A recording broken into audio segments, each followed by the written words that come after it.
Hello, everyone. My name is Payal Tandon, and I will be your host today. I welcome all of you to this sentence correction webinar in which we are going to talk about how is it that you can build your skills in sentence correction section so that you can attain that 90th percentile ability, which would enable you to get to your target score. Okay, so that's what we're going to talk about today. Now, I've already said who I am. This is how I look. I am one of the co founders of e-GMAT. In this session, you're going to learn how you can get on that path to scoring that 90th percentile in GMAT SC using the meaning based approach. Okay, the breakthrough approach that we invented back in the year 2011, and the approach that is responsible for every 3 out of 5 successes that are published on GMAT Club. Currently, we are in the third iteration of this process, each iteration making it possible for more and more students so to build their core skills to get to that 90th percentile. Okay. Now, I believe a number of you will have already gone through our free trial. If you haven't, we offer about 5 to 10% of our entire course in the free trial, so that you can experience the kind of learning that we impart using our platform. Okay, so I will definitely recommend for those who haven't experienced the free trial to definitely do that. Okay, now every weekend we conduct these webinars through which our goal is really to make sure that you are preparing using the right techniques. Okay, so next weekend, tomorrow, we are conducting our algebra webinar, and in which we are going to talk about inequalities and how is it that you can answer those dreaded questions. Okay, and then following Saturday, we talk about how is it that you should be creating your study plan if you don't already have one. Okay, so that is what we're going to be doing on Sunday and the following Saturday. But right now, and I'm very excited to see all of you have already started to say hello, greet everyone. Let's understand which country are you from. So let's get you guys talking. Type in your country, your city, your state: India, Kenya, South Korea, Turkey. Good, very nice. Taiwan, Georgia, okay. Nigeria, Nepal, Russia. Okay. Temporarily in Buffalo, US. All right. Welcome, everyone. Pakistan. Welcome, everyone. Okay. And I'm based out of Phoenix, Arizona. So, yeah, we've covered quite a few time zones right here. Brazil. Okay. All right. So, next, let's go right into, actually, before I ask you this question, tell me, what is it that you are looking forward to learn from this session? Oh, Julia, that's very interesting. A small world. What is it you have decided to spend the next 2 hours with me? Okay, and I hope that you will stick around with me for the next 2 hours. But what is it, that one thing that you're looking forward to from this session? Want to make sure that our expectations are in line here. Okay, Ankita, I would like to know if I can listen to this webinar or not. Okay, that's a good one. That's the first time that I've heard that. How to do well in SC. Okay, good. Udvash. Julia, good strategy for test taking. All right. Well, I'll say one thing, Julia. We don't talk about test taking strategies per se, but test preparation strategies. Okay, that's what we're going to be talking about. Okay. Brian, SC ability versus accuracy. All right, we will talk about that. To understand how to improve my scores. Okay, qualification, SC, grammar. Okay, improving percentile approach to. Okay, good. Ankita is saying I didn't complete the SC course stage 1, so can I attend this session? Will this be useful? Oh, so Ankita, you are an GMAT student. Well, you should stick around in this session. Absolutely. It doesn't matter whether you've completed stage 1 or not. This is more of an introductory session in which we tell you how is it that you should be preparing. And again, so stick around for the next 5 minutes. I will talk about how e-GMAT students can benefit from this session. Okay. But as you can see, this session is open to everybody. So yes, so we will be giving an introduction and telling you the right way of preparing for SC so that you're utilizing the course the right way. So I would definitely suggest that you stick around. Okay. All right. So let's now talk about your current SC ability. And I'm going to enable a poll. So I'm going to take away the chat over here. Okay. Um, let's get this poll going. What is your current SC ability? Here you go. So answer this question.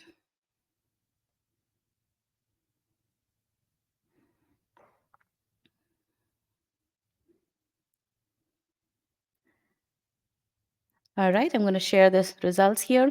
So the largest segment here is between 51st to 75th percentile. And there are a few of you who don't know how to estimate SC ability. We'll talk about that right after this poll.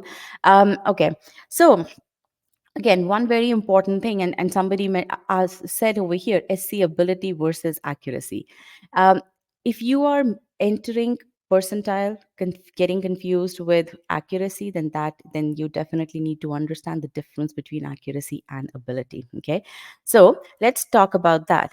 You can take a sigma x mock today, even if you're not an e-GMAT student, to determine your SC ability. Now, why is it that you need to determine your SC ability? So that you can understand how much effort you need to put in stage one versus in stage two. Okay, now what is stage one? Stage one is when you're learning the content.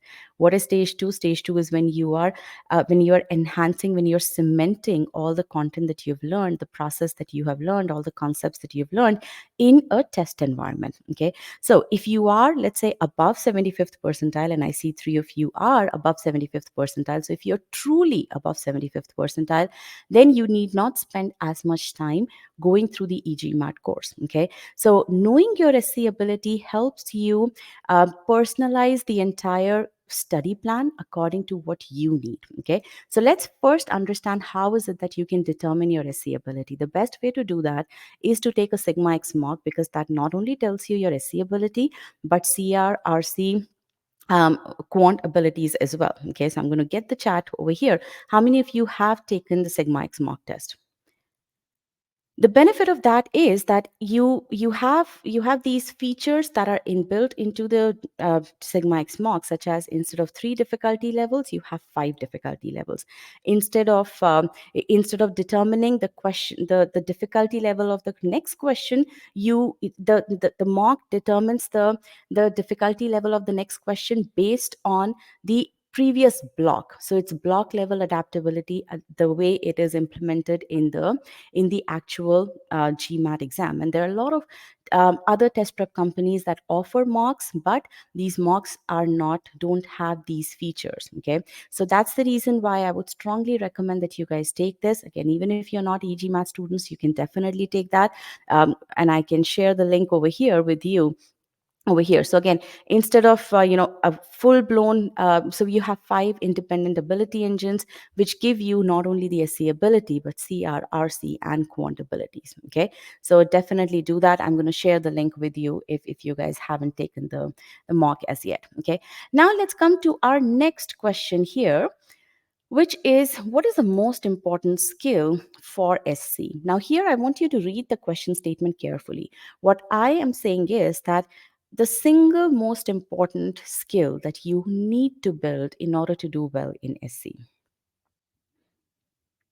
Definitely, you need to know grammar rules also. But the question is that if you don't know all the possible grammar rules, can you do well in SC? If you don't understand the intended meaning, can you do well in SC? So I'm very happy to see that almost 80% of the class here thinks that understanding the intended meaning is the most important thing, and that is fabulous. Okay, and believe me, up until a few years back, it was, people used to think that it's grammar that they have to focus on. And I'm so happy with this change in trend that we've been able to bring about.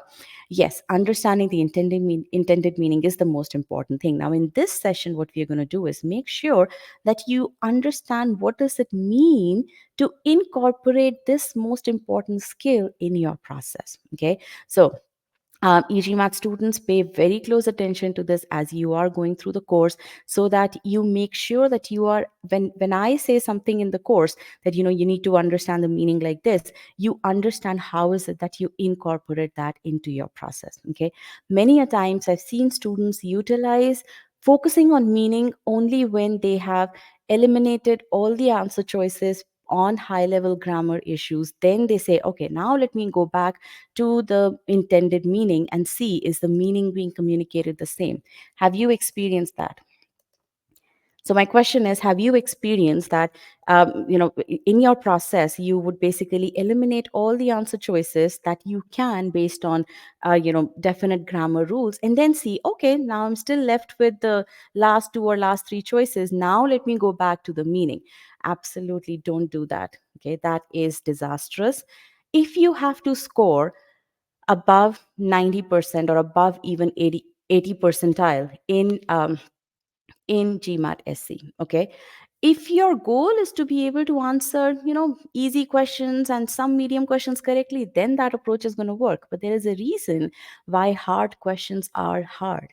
And that is because such techniques, such, I would say, tricks cannot work on those. Okay. So very, very important to understand, what does it mean, coming back to the question that you see on the screen, what does it mean to implement this most important skill in your process. Okay, now let's in fact, the next question is also along the same theme over here, and let me get the question here. Time spent on choice A. So trying to look for my question. Not surprising. Where did it go? All right, got it here. Okay, there you go. So the question here is that when you are solving an SC question, what percentage of time do you spend in looking at the original sentence before you even take a look at the answer choices? Okay, that's the question. And this is going to tell us how well we are actually incorporating the intended meaning in our process. So again, e-GMAT students, pay close attention to this, because you are solving questions in your application files, in your practice files. I want you all, whoever is solving questions from this point on, if you buy into the methodology that I am recommending over here, that has worked with so many students, thousands and thousands of students, then the one thing, absolute one thing that I want you guys to do is make sure that you track the amount of time that you're taking in reading the sentence before you even put an eye on, before your eyes go down into the answer choices. Okay, so let's broadcast. So here you see that majority of the class over here, about 49%, I would say, no, 20, so yeah, about 80% of the class spends less than 50% of time on the original sentence. That needs to change. Okay, number one rule, as I said, and I will emphasize on this every 10 minutes, and in fact that's inbuilt in the whole design of this session. Every time you read an SC question, you need to spend at least 50% of your time on reading the original sentence, on extracting all the juice that you can from the original sentence. Okay, and again, this is counter to what a lot of advice that you see out there. Okay, but there is a reason why we are the most successful GMAT test prep company. Okay, all right, so now let's move on to our next question. What are the resources that you guys have been using? So let me bring this up here. So again, we'll talk a lot about what does it mean to spend more than 50% of your time on the original sentence. We'll talk about that quite a bit, because that's the main motive that I have over here, that you understand what is the right way of preparing for GMAT SC. Okay, so we see that 1/3 of the class is using e-GMAT course. Really good. I hope that you all are enjoying. I will hear from you. I will keep asking you questions throughout the session. Then I see about 30% of the class practicing questions from GMAT Club. Now, when it comes to practicing questions, it's all good, but I want to make sure that you practice questions in a in a very judicious manner.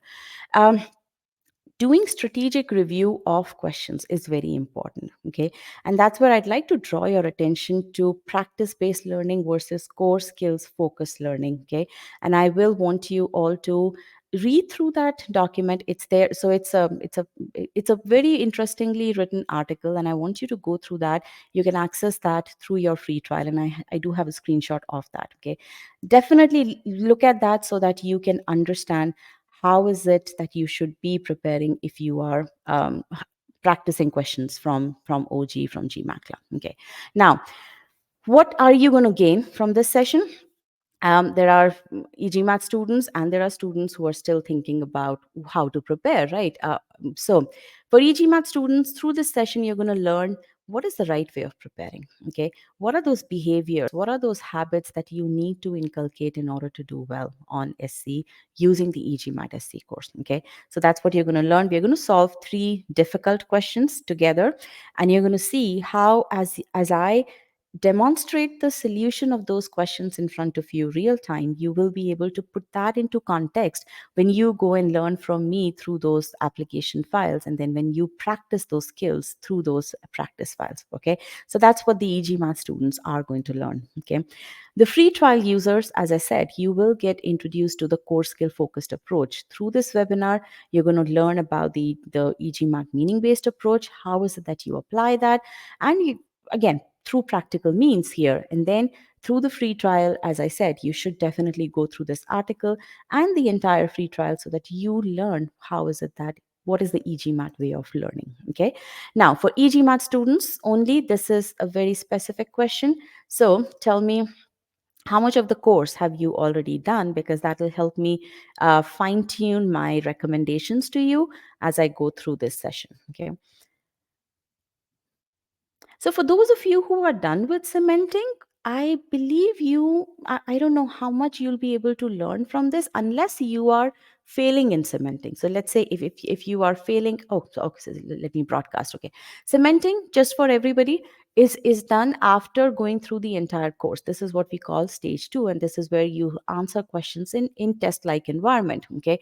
Now for those, so there are 5 of you who are done with cementing. If you have passed cementing, then I don't believe this session will add any additional value. Okay, unless you want to solve those 3 difficult OG questions with me, more than welcome to stick around. But and again, you'll get that positive reinforcement if you are able to answer questions correctly, which you will be able to do if you have passed cementing. Okay, but if you have failed cementing, then definitely attend this session because you will again learn the right way of approaching questions. Okay, everybody else, if you haven't started yet, best place to be at. If you are halfway through the course, absolutely fine. You are more than welcome to stay. You will learn the right way of preparing. And maybe, after the first 2 questions, you may decide to leave because you have gotten the gist from the session. Okay. All right. So now let's get started. Okay. So I have a question here. Nikhil is saying, I've done SC 1 year back and now I'm going to attempt cementing, wondering if it's the right place for me here. Nikhil, it is absolutely right place for you. Why?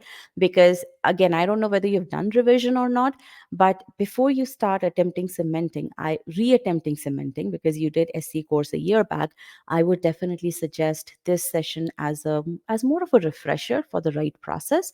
And then I would recommend you not jump into cementing right away. Definitely go back and do the application files so that you revise appropriately. Okay, before you need to get warmed up, you need to get back in the swing, revise the do take the concept quizzes as well, so that you don't you bring back your knowledge of concepts right before you attempt your cementing. Okay, all right. So um there are 2 things that are very important. Okay, one is answering questions with high accuracy. That's absolutely important. And second is answering questions correctly. Okay, both of those are important. Now, through this session, we're going to talk about how is it that you can answer questions with high accuracy. Okay, also, how is it that you can answer questions quickly? And sometimes people do get confused that, okay, if you're telling me to spend so much time on the original choice, how do you expect me to answer questions quickly? That is the key over here for you all to understand, that if you spend that much more time on the original choice, you don't need to spend that much time on the individual answer choices. Okay, so I want you guys to make a note of this. Okay, now certain housekeeping tips. I do have this Q&A part here in which some of you have already started asking questions. Okay, now I may not field those questions right away. It will depend upon whether that question is pertinent to what I'm talking about. But throughout the session, while you guys are solving questions and I get some time, I will definitely reply to your questions through text, or I'll introduce the answers to those questions in my delivery over here. Okay, chat is so chat you guys have already interacted with, and you guys are using it in a very nice manner. I love the interaction, and again, as we start talking about the questions, you will see how being active over here will really increase your learning from this session. Okay, then what else? Again, you have already interacted with the polls, and I really love the way you guys are interacting, so good. In this session, we are going to be solving questions in untimed manner. That's important to understand. Yes, we have to solve, ultimately we have to solve questions in timing constraints, but right now we are learning. Okay, whenever you're learning a new craft, you always go slow, because you're learning the skills, you're building the muscle, you're learning the process, right? So you always go slow. You don't really learn the process in the final implementation environment, right? You learn the process the way it is meant to be learned. So everything is going to be done in untimed manner here. That being said, because we have a certain schedule to meet, I will look at when about 50% or 60% of the class has put in their answers, and then um, I'm going to give you a certain timer. Okay. All right. Now, before I go into this, I do have a question about. Actually, no, I will talk about that later. Okay, so here is your first question. So I'm going, can all of you click on still solving? Because that tells me how many of you are actively engaged in this session. Okay, let's get this number to at least 60. I have about 90 participants here, give or take.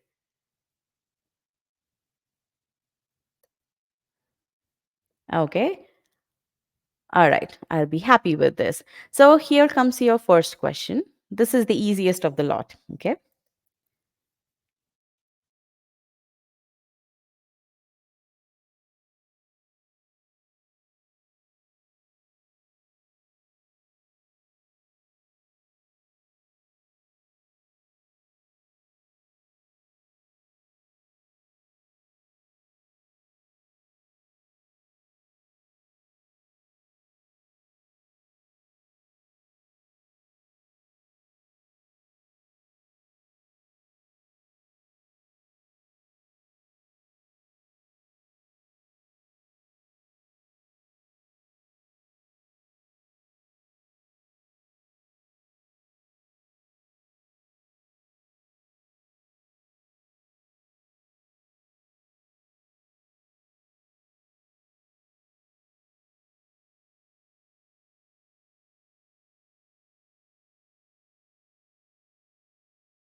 All right, last 15 seconds.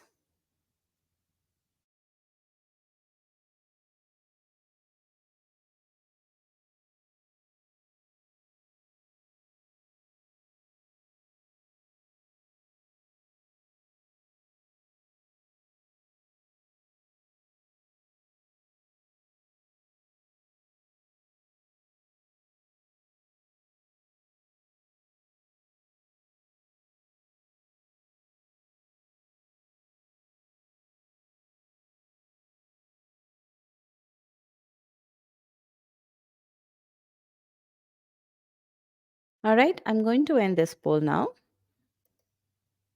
How was this question? Easy, difficult? I'll share the results with you here.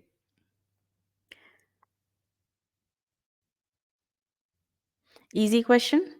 So, looking at the responses here, what do you think the correct answer is? Yeah, for those of you who've already solved the question, then yes. Yeah.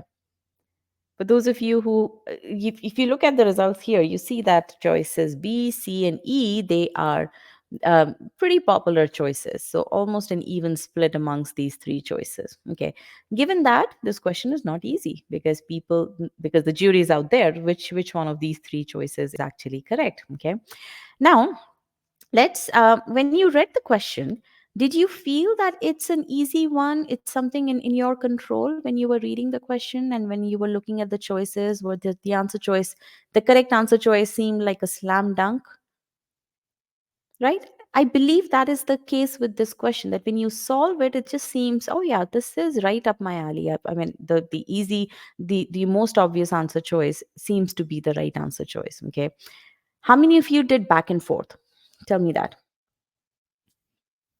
How many of you did back and forth between, let's say, B or, because A and D, these were absolutely rejectable choices.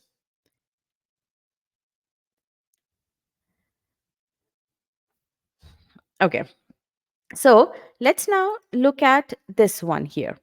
Um, in this question, is there a comparison in this sentence? There is absolutely a comparison listed. How do we know that? Because it says less buy than less buy something than buy something, right? But observe, where is the word buy here? There is a comparison. You say less buy, but where is the buy after than? It's not there, which again tells me that people who selected choice B did not focus on this grammatical error, were not able to identify this grammatical error, and that's about a quarter of this class. Everybody who selected choice B with me, that you missed out on this. And this was the easiest thing to do. Okay. So, what is the key thing over here? Again, there are some grammatical errors which are very, very straightforward. Okay. Don't lose sight of those. Okay. Now, again, I'm not as yet telling you how is it that I will be solving the question. Right now, I'm just telling the way I see the responses over here based on your selection. What is it? What is the error that you have made? People who made choice B as a selection, you didn't focus on the grammar issue for sure. But there is certain other thing also that you did not do. And I'm going to talk about that next. Okay. Now, there must have been some back and forth between choices C and E. Although a lot of people rejected choice C and a lot of people reject choice C and end up with choice E. Okay. The reason for that is that you have not visualized the meaning that the author wants to communicate. Okay. So, people who selected choice B and choice E, that's the largest segment over here. You guys did not visualize what the sentence is saying. Okay. So that's what we're going to be talking about. That. What does it mean to visualize the meaning of coming to an end? Okay. And again, in this case, you have a very small portion of the sentence underlined. Okay. So it's important to make sure that you understand the entire sentence even though a small portion has been underlined. Okay. But in this case, the portion that has been underlined, that is something which you have to absolutely have complete control on. Okay. What does coming to an end mean? What this is saying is the overall slackening of growth and productivity is influenced less by something than something else. Okay. Now I want you to visualize this. Let's say there is this growth rate, and growth rate is plotted against this time, right? And below this 5% growth rate is what is considered as the drop in productivity. Okay. Now, so growth rate of more than 5% is considered rapid growth. Now visualize that for a certain period of time, the growth rate was, let's say, 8% right? And then it started to come down. And finally, at point C over here, it came down to 5%, and then it was all downhill. So at point C, the period of rapid growth ended. Okay. And this is what choice E expresses, that by the end of this period of rapid growth. But what does choice A express? It expresses the entire period from B to C. Because what it's saying is, by coming to an end of the period of rapid growth, that when it started to come down, then that entire period between B and C. So that is what the sentence is saying, that this X, that overall slackening of growth in productivity, is impacted by this entire period Y and not by this point in time at C. Okay. Do you guys understand this? And again, I want you all to understand the repercussions that not understanding what the sentence means has. If, let's say, the sentence was in a real time scenario, let's say your manager tells you this thing, that some factor A, which is very important in your job, is impacted by the coming to an end of this period, and you mistakenly think that he's talking about point C. Think about all the lost opportunity between the period from B to C. Okay, that's the implication which it has over here if you don't visualize the meaning of the sentence. Okay, now if you had done this kind of visualization, then it's very clear that choice C is the only correct answer choice. Okay, by ending doesn't make sense. Why? Because you're not explicitly, it's not the action of ending by somebody ending something, right? That's not what the sentence is saying. Okay, somebody gambled his election by ending federal aid programs for the elderly. That's not what this is saying. Okay, by the end of, again, point C is not we are talking about. Okay, so choice C is the correct answer. Any questions over here? Did you guys approach this question from the standpoint of understanding everything that choice A is saying? So, when we say that understanding the intended meaning is very important, this is what we mean: visualizing the entire sentence, visualizing what is happening over here. What is the author trying to communicate? Because ultimately, when you in your MBA and in your post MBA career, you are going to be making decisions, which means you'll have to understand the present context and then accordingly draw inferences and evaluate that present context to figure out what your next steps will be. So this is the core skill which GMAT is testing you on. This is not a test of grammar. This is the test of logic. This is a test of communication. Thoughts about this? Most times, this type of answer is termed wordy. You're absolutely right, Anand.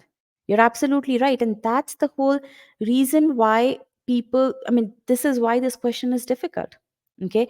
And again, you have to understand why something is called wordy and why something is called precise. The important thing over here is that you have to communicate the sense.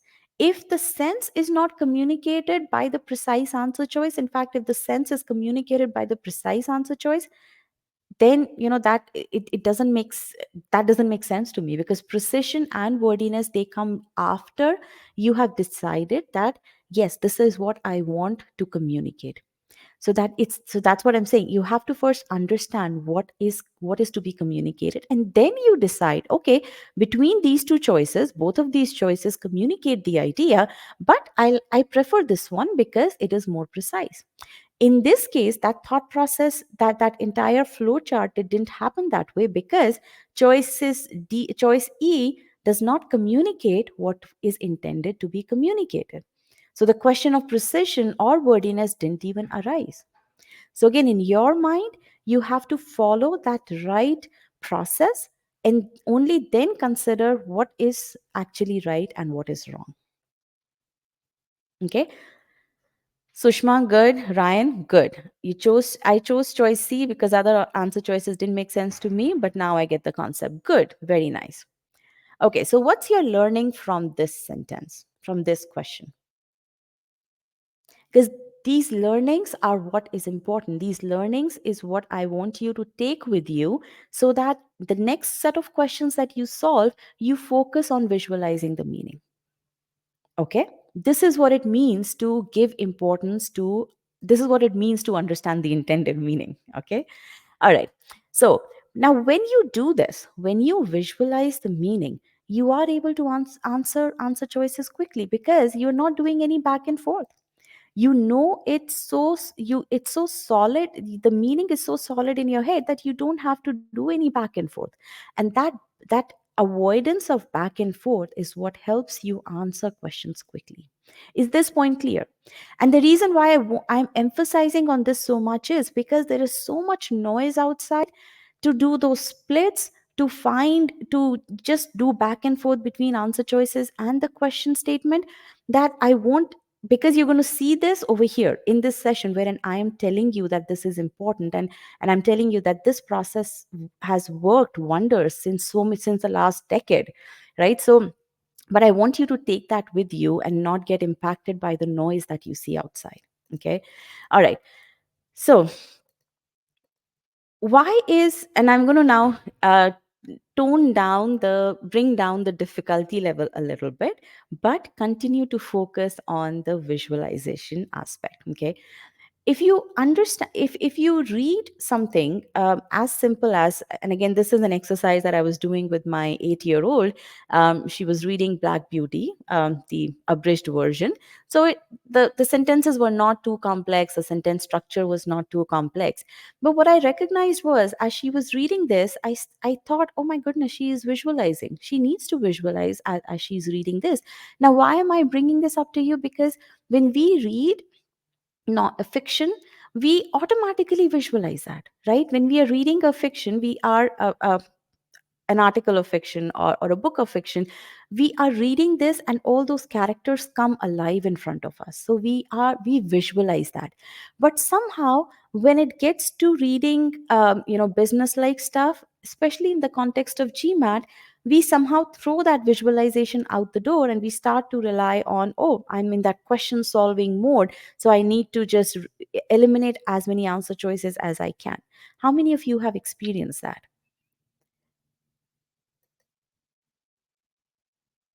And that is something which I want to tell you over here, that not only how important this skill of visualization is, but also that you all already do the skill of visualization when you are doing fiction reading. Okay. And when you are actually reading a business article for the sake of understanding it. But somehow, with all the noise that is out there in terms of how do you answer questions, you throw that muscle out. You stop building that muscle out. Okay. That is what I want you guys to understand. Okay, Brian, you're absolutely right. You do the meaning first and then you go through the process of elimination. That is the right process. Okay, so coming back to Black Beauty over here, read this paragraph, okay, and visualize this paragraph. Just read this real quick.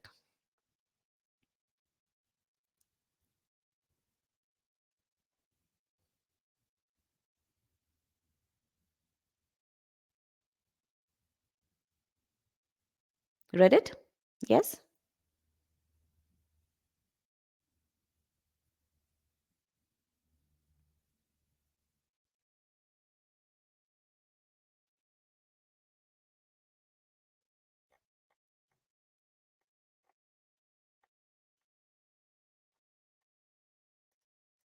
Okay, how many of you were able to visualize first the large gate, then a smooth road, then big trees on the side of the road, then this house and gardens, and then a small field with fence with apple orchard and stables?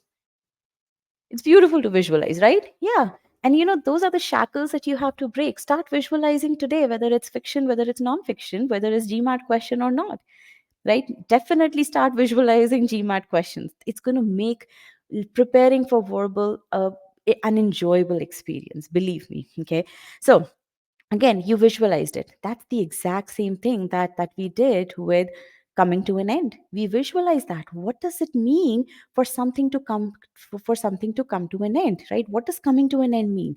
We visualize that. Okay, that is the exact thing. We know the importance of visualization. That is why this is the fabric of the entire e-GMAT course, and I want the e-GMAT students to weigh in over here throughout the course.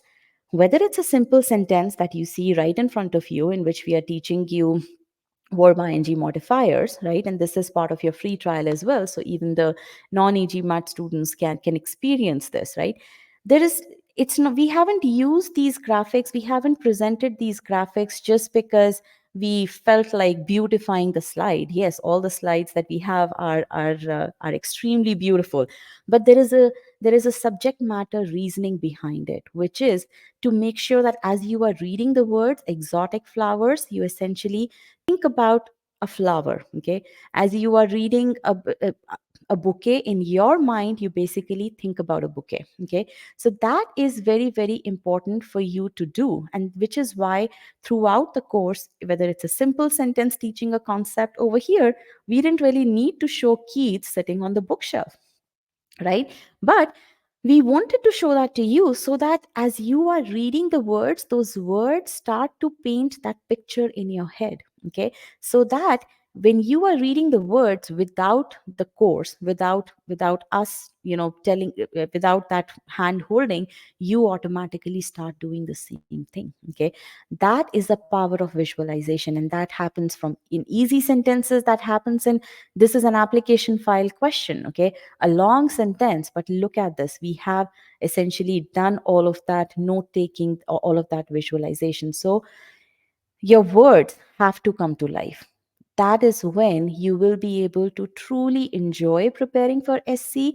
That is when you will get the essence of what the author intends to communicate. Okay. And this is a skill that you have to build. I'm going to bring back the chat here. Spurs said, how can we visualize financial scenario based sentences which deal with factors rather than things? Again, we did that with the coming to an end. That was almost like a financial situation, right? So again, you have to build that muscle. Okay. You have to take certain scenarios. Yes, in this case, these were objects that automatically came to head. In certain other cases, you need to take certain scenarios. Essentially, when we say visualization, what we mean is that those words need to come to life, and you should be able to explain that sentence to your friend in using simple examples in your own words. Okay. Now, how is it that you do that? You need to start practicing that. Okay. So I see Alexandra's comment over here. Sometimes when I read the text, it's easy. Sometimes when I hear your explanations, it seems easy. But when I do test, it's too bad. So, what you have to do is you have to make a conscious effort. Now, let's say, tell me one thing. To, let's say, play an instrument, there are multiple things that you need to do, right? To play an instrument, you have to let's say, again, I don't play any instrument, but you need to then there needs to be a technique to hold that instrument. There needs to be a technique to so let's say, a wired instrument, you have to pluck the right stuff, right? Where do you place your fingers? There's just a lot of different things that need to come in place, right? Now, when you play that instrument really well, all those things come together. But when you are learning, you have to figure out where is it that you're finding it difficult, and you need to just practice that over and over again. Okay. So if you are not able to visualize these difficult, let's say, finance based sentences, then what I would suggest is take a New York Times article or take multiple articles and get those sentences for you. Okay. Make a list of 20 sentences. Okay. All from the topic that you are not very comfortable with. Sit down with those 20 sentences and just analyze those, try to visualize those, try to explain those sentences to your friend in your own words. That is when you will have mastered visualizing that difficult type of sentence, that difficult topic for you. If, let's say, history related topics are difficult for you, do the same exercise with historical context topics. Get 20 sentences, correct sentences. No, grammar is not an issue. Right now, the muscle that you're building is truly the visualization muscle. Okay. That is what you have to do. Okay. So again, isolate the problem that you're facing, work on that problem, and then move on to seeing, have you improved that problem you will have if you have isolated the problem. Okay.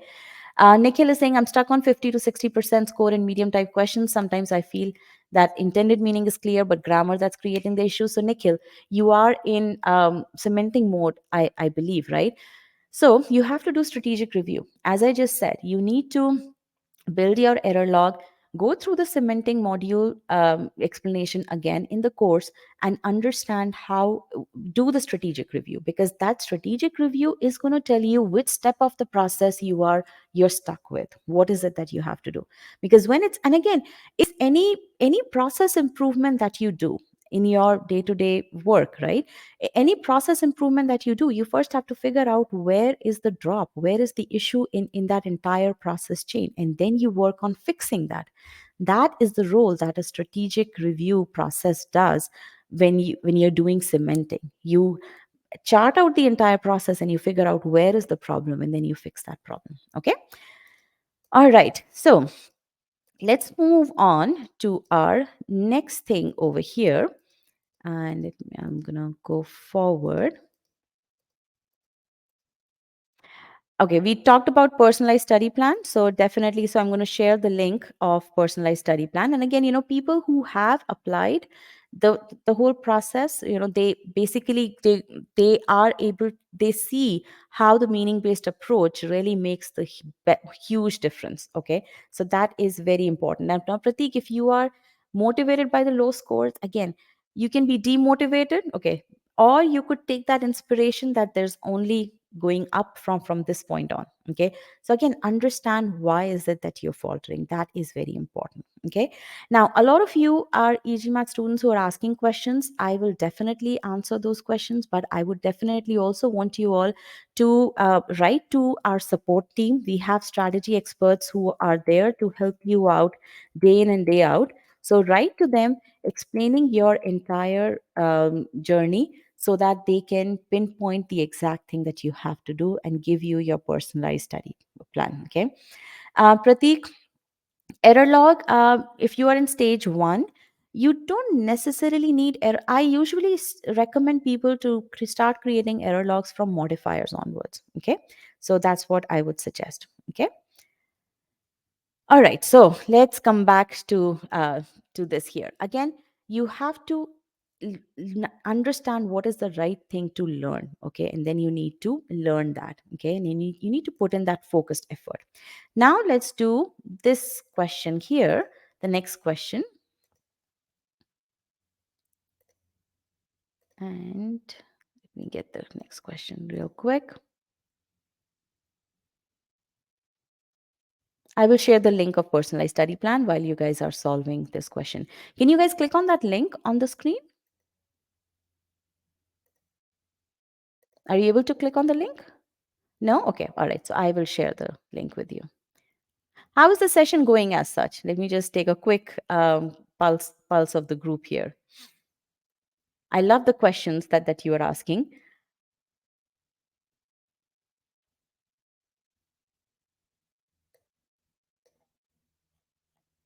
Okay, good. Sounds good. So here is the next question. Click on still solving. Now, e-GMAT students, if you, please put your questions in the Q&A pod so that I don't lose sight of those questions. Okay. So let's get this number. I have this number to about 42. Let's get this to 50 at least.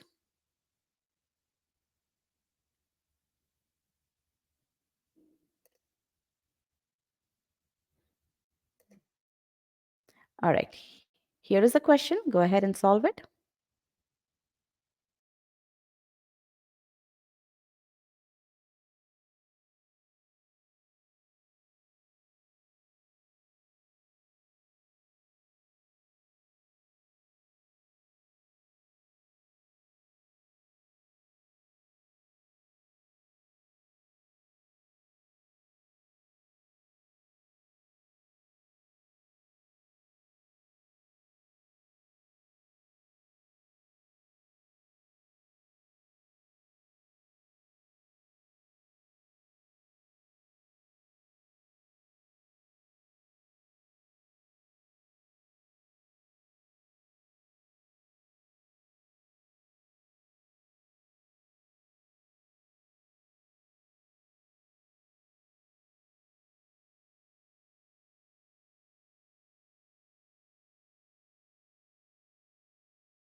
All right, last 10 seconds.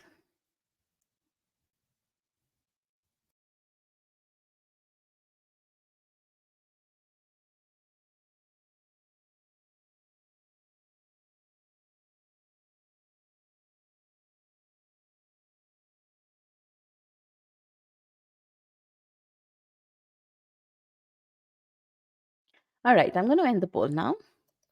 So, how was this question? Easy, difficult?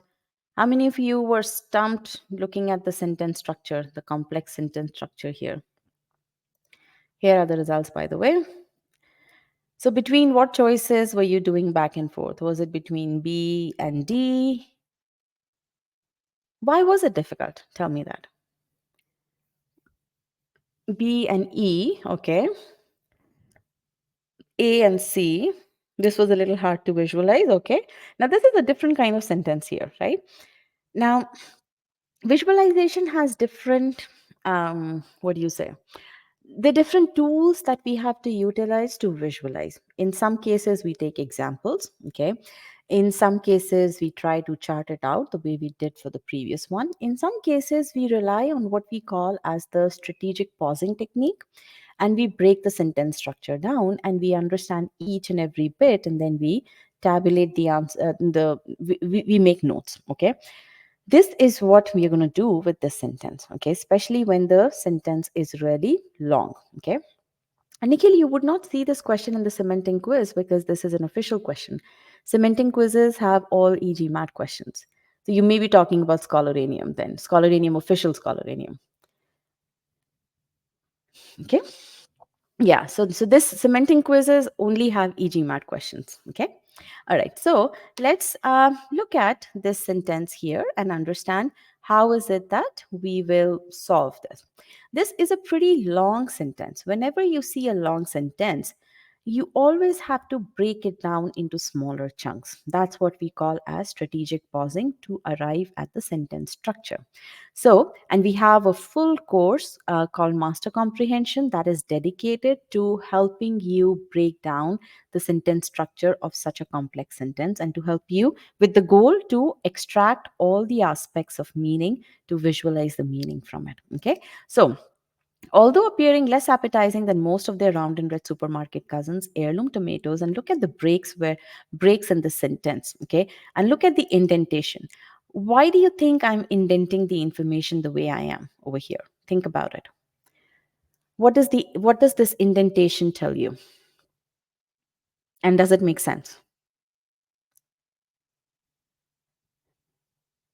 To create sentence structure, yes, but why are these are non-essential modifiers? You can I usually don't like to say whether something is essential or not, but what I indent what's the right way to say this is that you are putting in the descriptive information.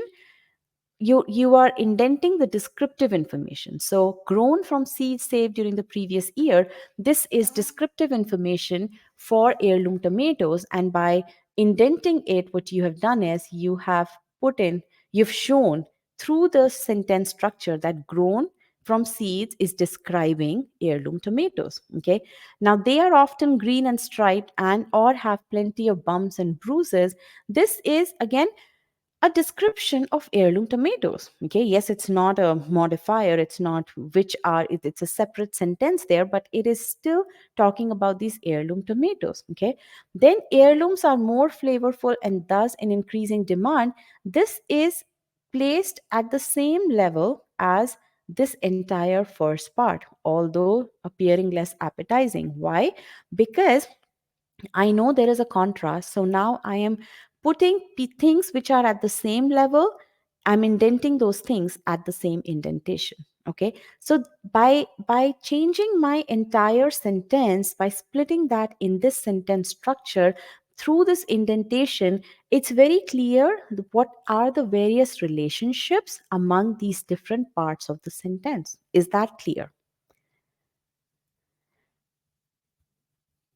Because this is very important. Why is it that we are doing that? Okay, because you are going to see all the e-GMAT students, you see this and these kinds of sentence structures throughout application files, throughout practice files. Okay, Again, sentence structures is another way of you visualizing the sentence. Yes, we are not using images here, but by putting these chunks at the right place, at the right indentation, you are now saying, okay, grown from seeds, heirloom tomatoes. They are often green and striped. Something else about heirloom tomatoes.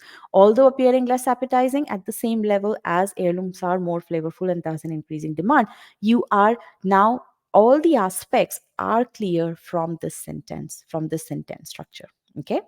Now, how do you, because now you have the sentence structure here, that's what you see on the top, you can now answer questions with regards to this sentence. What kind of tomatoes appears less appetizing? Tell me. What kind of tomatoes appears less appetizing? Heirloom tomatoes, HT. What does green and striped or have bumps and bruises imply? That these are not attractive, right? Why has the author said that? Because, see, the author said over here, and I'm going to change the color here. The author said over here, heirloom tomatoes appear less appetizing, okay? And then the author says they are often green and striped or have plenty of bruises, okay? Now, why has the author mentioned about this? Because the author is saying that the author claimed that heirloom tomatoes are less appetizing. So, with this part of the sentence, the author is describing what he means by less appetizing. Okay. Now, you are not reading, you when you read this green and striped or have bumps and bruises, you are, these are not just words, these are words which need to come to life in your head. You have to think about this as, unattractive thing. And why unattractive? Because the author has mentioned that in the beginning, that heirloom tomatoes appear less appetizing. That's the visualization. Okay. Now, this part is there. What are more flavorful? Heirlooms are more flavorful. Okay. Now, what is the contrast? Why do I care about the contrast in this question, in this sentence? Tell me that. Why should I care about the contrast? Yes, Alexandra, because there is, although the author explicitly talks about a contrast. Now, when the author, and how do I know that the author explicitly talks about it? Because the author has mentioned the word although. Okay, so I need to now understand what is the contrast. Okay, and the sentence structure really helps me do that, because the heirloom tomatoes, they are not attractive, they don't look good as the other tomatoes, but they taste great. That is the contrast. Okay. Now, um, okay. Now, there is a comparison in this sentence and there is a contrast. What is a comparison with? When I say you have to extract all the aspects of the sentence, supermarket cousins, yes. Comparison with red and round supermarket cousins, yes. On the aspect of the looks, right? So that's the comparison. Yes, absolutely. On the aspect of appearance. And what is the contrast? The contrast is heirloom tomatoes don't look as good, but they taste amazing. A flavor versus appearance of heirloom tomatoes. Now, this level of clarity, and I'm going to write this down over here, comparison with other tomatoes, other tea on the basis of appearance or looks, and contrast flavor versus appearance of HT. This level of understanding is what you need to have whenever you read a sentence. Now, my question to you is, did you have this level of understanding when you read this sentence on your own before we discussed this? Some yes, some no. 70%. This level of understanding needs to be 100% whenever you're solving essay questions. Okay. So if you truly know that understanding the intended meaning is the way to go, then this is a litmus test. Do you understand everything that the author wants to communicate? So now, when you are preparing on your own, okay, I want you to keep that metric in your head. Anytime you solve a sentence, Make a note of that in your error log, or in your notes. What was the level of understanding that I had? Okay. If before looking at the answer choices you had 70% understanding of the meaning, okay, if and if after solving the looking at the solution that understanding went to 100%, then figure out what aspects you did not understand. People who are faltering at cementing, that's what I want you to do. That is what is called the strategic review process. You have to understand why you're faltering. But for that, you need to know, what does faltering actually mean? Okay. What does faltering in SC mean? Okay, for some of you, it may mean that, okay, I don't know the grammar rule that pertains to what can verb ing modifier modify. Okay, for some, it would mean that when I see a passage, a sentence of historical context with such complex sentence structure, I cannot solve that. I cannot understand 100% of the meaning. Okay, so again, you have to figure out, what does faltering in SC mean for you at this point in time? Because as you start to evolve, as you start to solve more questions, the faltering points will continue to change. Okay, because you're fixing certain issues, other issues are going to come to light. Now you fix those issues, then some other issues are going to come to light. That is the growth that you're going to see in your SC ability. Does this make sense? Again, preparing is very iterative process. It's not very, it's not very different from iterating in any, when you're building any skill. Okay, what should be the ideal time wherein we should solve this level of question? Good questions, Sparsh. Ideal time also varies as to depend, it also depends on your on your preparation stage. If you are solving this question right now, you can take up to 3 minutes, you can take up to 4 minutes, no problems at all. But what you are doing is you're preparing yourself to be able to solve such a question in under 90 seconds in the test environment. Okay, this question would definitely take about 90 seconds. Okay, I had to read 3 times so that I understand, is it time wasted reading multiple times? Ryan, yes, you should not have to read 3 times. Now there is a little bit of I want you to understand, what does rereading mean? Okay, Ryan, are you an e-GMAT student?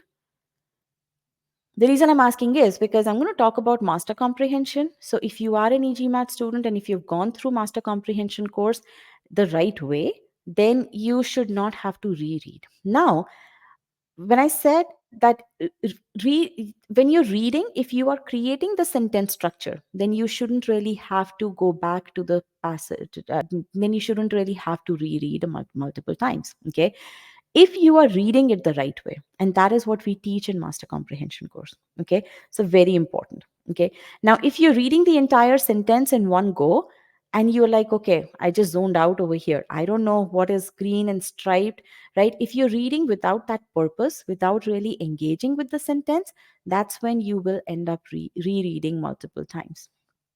Okay, all right. Okay, so Kumar, I'm not sure.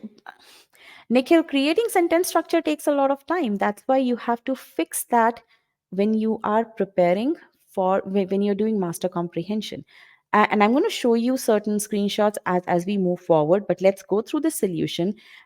If you are stuck in medium cementing, then I would, and if creating sentence structure takes a lot of time, then you have, that's a skill that you have to build, which means you need to stop what you're doing. You need to do that focused effort on essentially building sentence structure, and then you come back to this. Okay, again, you are isolating the problem. It's good that you know that creating sentence structure takes a lot of time for you. Okay, now once you have the sentence structure and once you have understood all the aspects of meaning, then you look at the deterministic grammar errors. And what are these deterministic grammar errors? You have subject verb errors, pronouns, modifiers, parallelism, right? So comparisons. So you look at those very deterministic errors. And then you basically identify all the errors that exist in the original sentence. Okay, now, because you have to do all this analysis on the original sentence, that's the reason why you should take at least 50% of your time or spent on solving that SC question needs to be spent only on the original sentence. Okay. So what we have done so far is we have extracted all the aspects. Now we also know that heirloom tomatoes has no verb. Now the sentence structure really helps you figure that out, that there's no verb for heirloom tomatoes. Okay. Which is why not a whole lot of you selected choice A as the correct answer, but we'll come to choice C in a bit. Okay.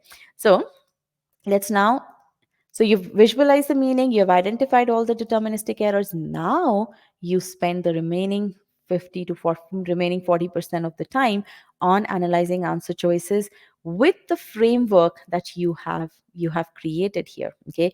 So in my mind, this is the table that I have created, which has in which I've extracted all the aspects of the meaning. Okay. And I have this grammar error that I've identified in the sentence, that there is no verb for heirloom tomatoes. Okay. Now I'm going to go through each and every answer choice. So choice A is gone. Okay. Now choice B seems to be correct. Okay. And choice B indeed is the correct answer. Right. But let's look at choice C. And choice C also quite a few of you have selected. Right. Choice C has the exact same error that choice A does. So, if you did thorough analysis of choice A and if you rejected choice A, then C should have been rejected as well. So, go back up in the chat. There were quite a few of you who were saying that they were confused between C and B, I believe. Yeah, I'm looking at it. B and E, B and C. Yeah, B and C. Also, I saw A and C also. So, if you are confused, again, another litmus test. If you are confused between two choices, you have to understand what should have been done. If you identified choice A has this subject verb error, choice C also has that same error. Okay. So maybe you did not do thorough analysis of choice A, or maybe when you looked at choice C, you didn't do the sentence structure here. Okay. The only difference between A and C is in this initial part over here, appearing versus although they appear. And these two differences, this difference doesn't do anything to bring about a verb in for heirloom tomatoes. Do you guys see that?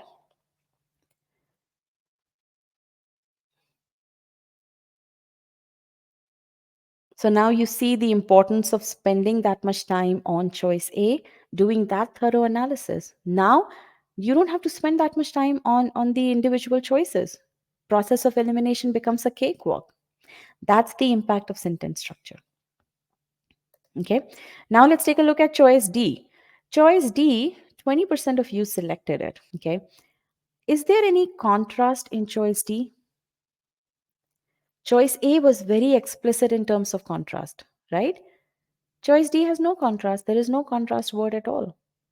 Yes, you can infer that contrast, but the author hasn't given to you, the author gave you the contrast on a platter in choice A. In choice D, took away that contrast, took away information, which means the intended meaning is not maintained.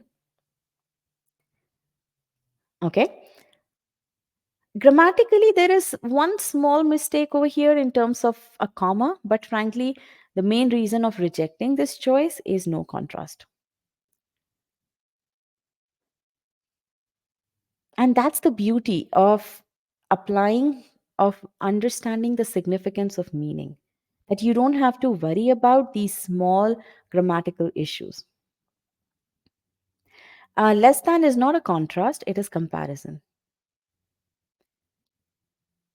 Appear less appetizing, that's a comparison. And again, you have to understand, what does contrast mean? What does comparison mean? Okay. That clarity needs to be there, which is why I wrote that down explicitly over here. Comparison is between the two different kinds of tomatoes, and that's on the basis of appearance. Contrast is for HT, appearance versus flavor. So in your mind, you have to be absolutely clear with what is being compared and what is being contrasted. Okay, now let's come to choice E. Choice E has a slightly different sentence structure, but exactly same error. Okay, so again, if you have mastered the technique of sentence structure, then choice E would also have stood out as as a sentence that has subject verb error. Okay. Now, do you guys see how for a long sentence like this one, um, you have, if you are applying sentence structure technique, if you are focusing on the original sentence in the right manner with the right mindset, you are able to solve questions, as Nikhil is saying, seems like a cakewalk. Absolutely, and it is a cakewalk. It is a cakewalk. Students who master visualization, okay, they, for them, SC becomes the easiest section. Frankly, I'm really sad that SC section is going away from GMAT focus, from GMAT. But the way SC focuses on logic, the same way um, data insight section focuses on logic, focuses on comprehension. So while I'm sad for SC to go away, I'm really excited about the data insight section. So really pumped up about it.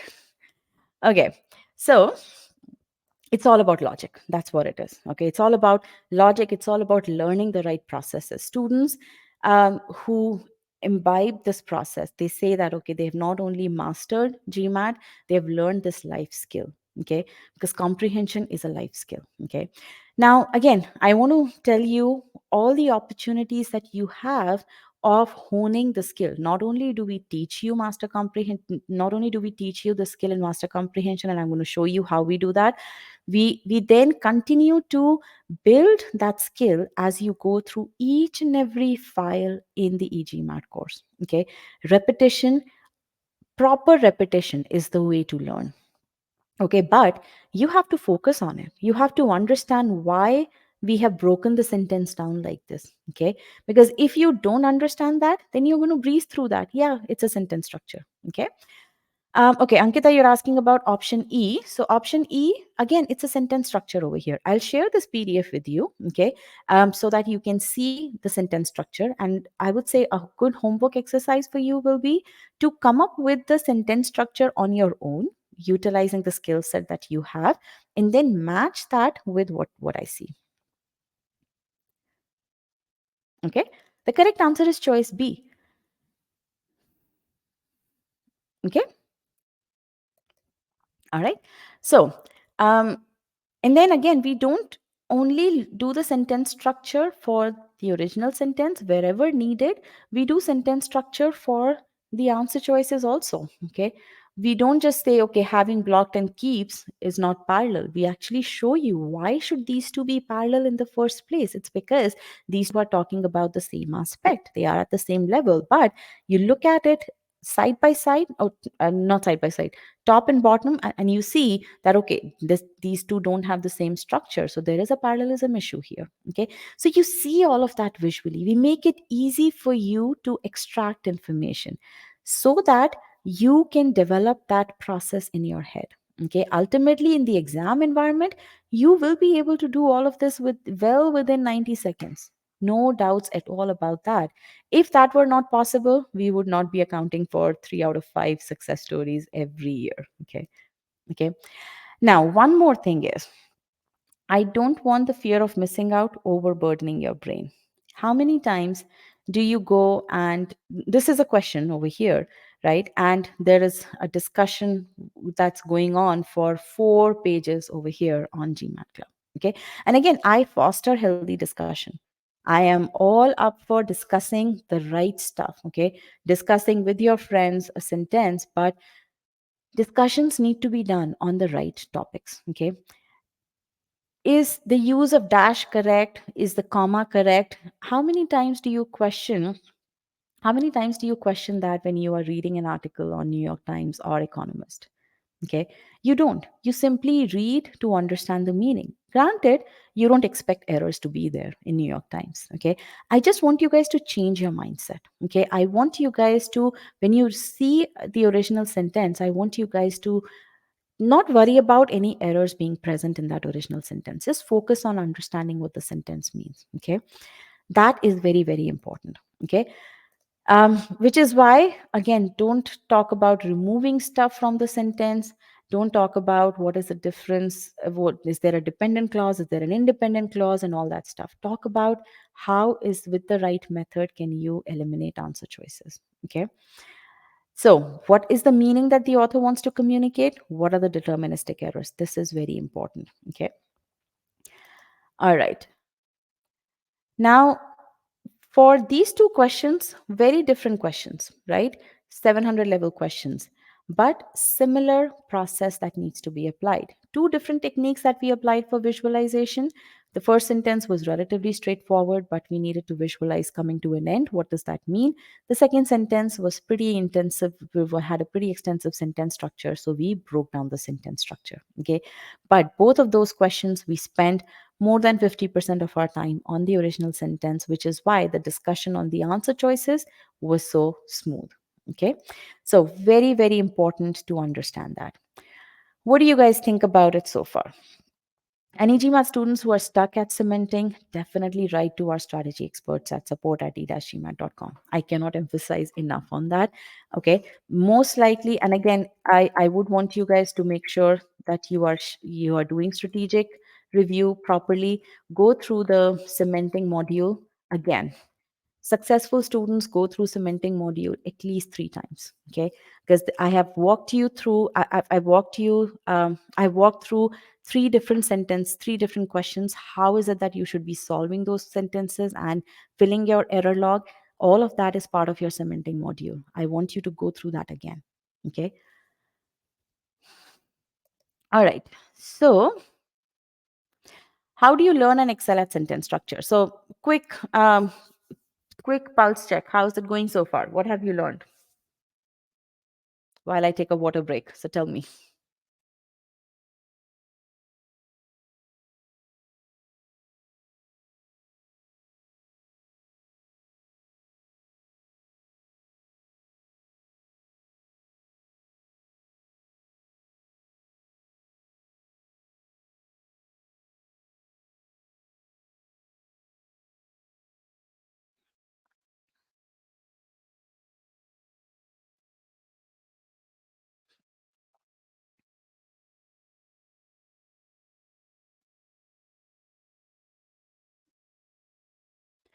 Okay. So what all is left? So good to see the kind of learnings that you've had. Very good. Um, Meaning in a test environment needs a strong visualization muscle. Very well summarized. Good. Author's intended meaning, meaning over everything else. Very good. Okay, what is left? We are going to talk about how is it that you will build your, how is it that we help you build sentence structure. So we are going to give you a demo of master comprehension course here. Then we're going to solve one really difficult sentence, which usually becomes easy because you guys now are focusing on meaning explicitly.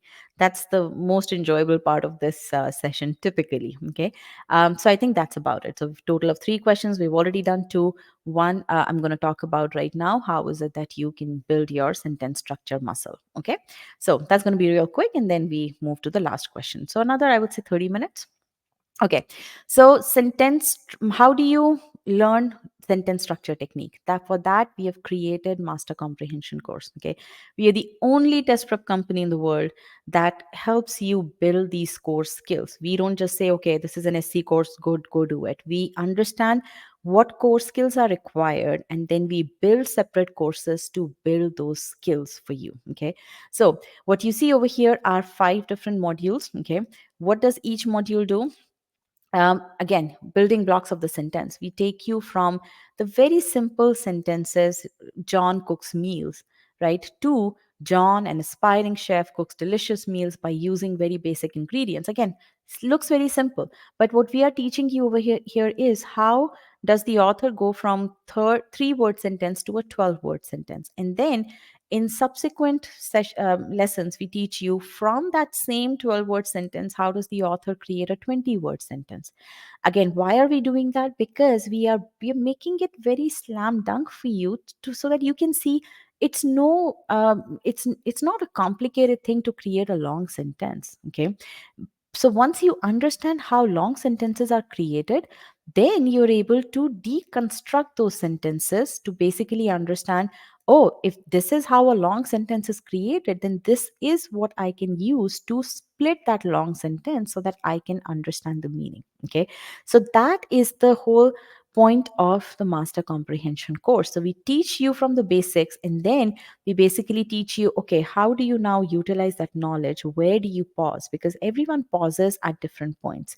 But what are those points where you should pause in order to create your sentence structures? And then we help you build those skills. We give you that. So remember, I was talking about creating those focused exercises, 10 question, 20 question exercises. That is what we have done over here. Understand meaning assessment. You have a set of 10 sentences in which we help you create those sentence structures so that you can extract all the aspects. So you do this exercise on long sentences. Okay, so that's focused effort over here, that purpose built exercise focused on making sure that can you do sentence structures on your own. So people who are so I think, Nikhil, it was you who was saying that, I take long to create sentence structures. You should go back to this and make sure that you go through it properly. Okay, go through it once more. And again, it happens quite often. If you're facing those difficulties there, then you come back. Okay, in fact, I can give you an example of so I learned classical music, and there are certain things which I have forgotten to do. Now I'm learning all these complex ragas, but then there's certain basics of alankars. Like, again, I'm not sure if you guys know this terminology that I'm finding difficult right now, right? So my teacher tells me that, Payal, you need to go back and you need to practice those, because if you are not able to apply that in more complex scenarios, then you need to just focus on that. And that's what I'm doing right now. I'm not worried about practicing the long compositions or the complex compositions. I'm back to actually learning the very basics. How can I sing those alankars, inakars, and all that stuff? Okay, all right. So yeah, so again, go back to sentence structure. Doesn't mean that you are that you're regressing. All it means is that you've identified a problem and you are fixing that problem.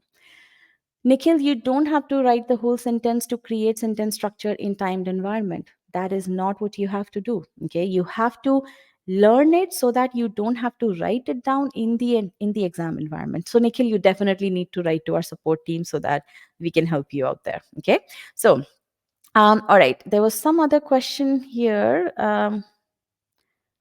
Okay, all right, so now, once yes, you absolutely have to do it mentally. You definitely have to do it mentally. Otherwise, within 1.5 minutes, you cannot write down the sentence structure, do all of that stuff. No, you cannot do that. Okay. For example, again, taking my example of music, when we have to sing a composition, we have to keep in mind the tune. Again, I'm trying to make it simple.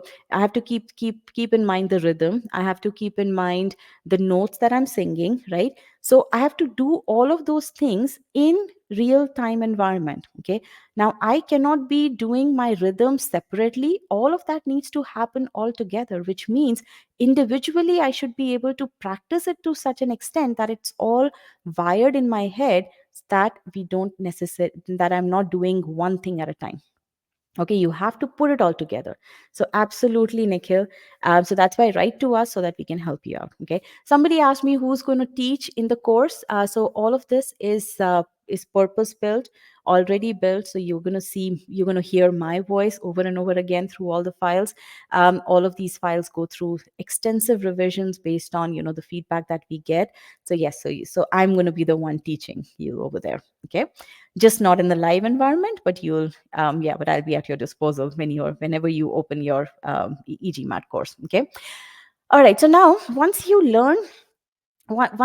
learn sentence structure in master comprehension course, then you continue to practice that throughout your application files, modifiers application file 1, 2, 3. So you see all of that throughout the course. Okay, which is why with all that focused repetition, this process should become second nature to you, only if you're focusing on it. If you're not, then you will get stuck towards the later part. Okay, all right. So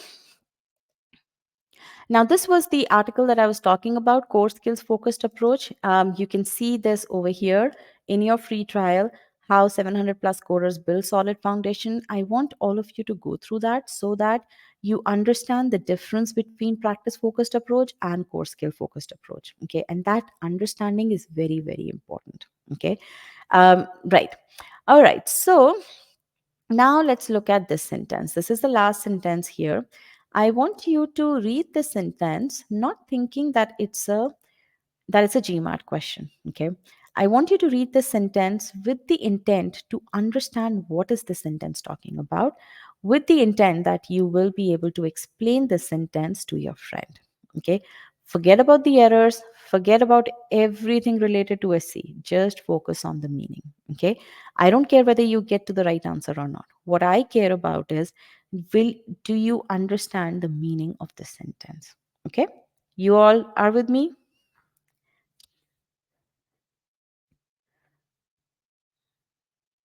Good. So let's do it. Here it is.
Last 15 seconds.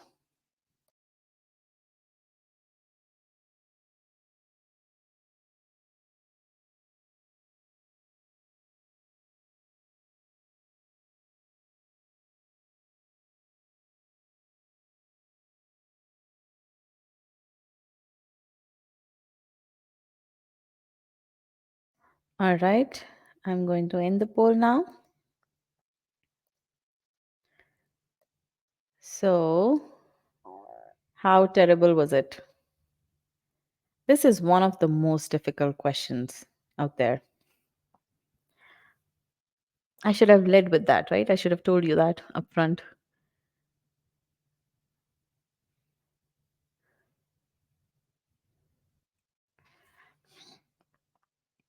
Okay, so maybe solving the question was difficult, but understanding the question, understanding what the sentence is saying, how was that?